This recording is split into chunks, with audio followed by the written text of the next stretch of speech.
Le long de la Corniche des Morts, le domaine du Rayol est ouvert au public toute l'année.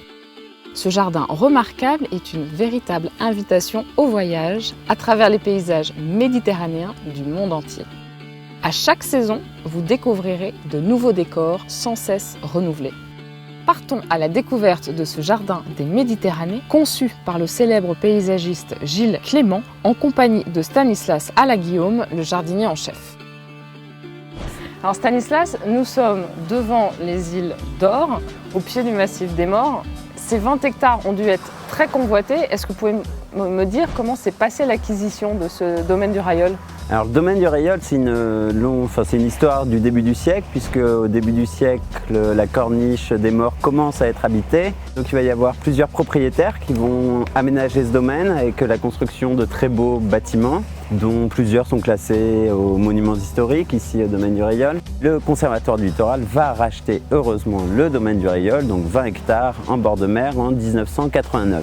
Si le Conservatoire du Littoral rachète le domaine du Rayol, c'est parce que Gilles Clément, paysagiste contemporain, propose un projet de jardin des Méditerranées. Comment est-ce qu'il a décidé un petit peu d'organiser, à partir de quel axe il a décidé de créer ce jardin ? L'idée a été surtout de faire le plus possible avec, le moins possible contre. Donc on a deux axes principaux. On a la grande perspective qui a été commencée par les courmes avec la grande pergola, continuée par les potaises avec ce grand escalier bordé de cyprès et continuée par Gilles avec le couloir des cystes. Et puis on a aussi quelque chose de très important qui est le vallon. Le vallon, c'est donc un ruisseau qui chemine tout au long du jardin. Grâce à ce ruisseau, on a un relief très encaissé qui va nous permettre d'inviter des paysages un petit peu moins méditerranéens comme la Chine et la Nouvelle-Zélande aux aspects luxuriants, subtropicaux. Donc autour de cette grande perspective, autour de ce grand ruisseau, s'organisent les différents paysages. Alors justement, un jardin, mais des Méditerranées. Alors est-ce que vous pouvez m'expliquer un petit peu ? Alors ici c'est un voyage, le domaine du Rayol. On parle de climat méditerranéen parce que ce climat chaud et sec en été, doux et humide en hiver, a d'abord été décrit dans le bassin méditerranéen. Mais ce climat, on le retrouve dans d'autres régions du monde. Alors ces régions du monde, elles sont toutes situées plus ou moins au 35e parallèle nord ou 35e parallèle sud. Donc ici, le domaine du Rayol, c'est évoquer les différents paysages du bio-méditerranéen. Donc c'est un voyage à travers ces paysages naturels méditerranéens.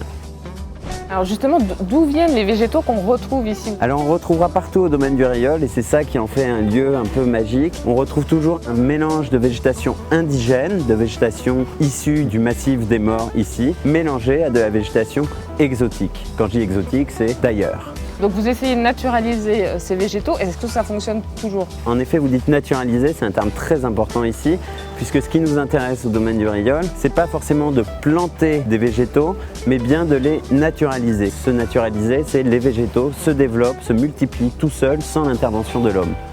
Et alors justement, ici, votre travail au quotidien pour maintenir cette biodiversité, comment est-ce que vous travaillez ? Notre travail, en grande partie, c'est acclimater les végétaux.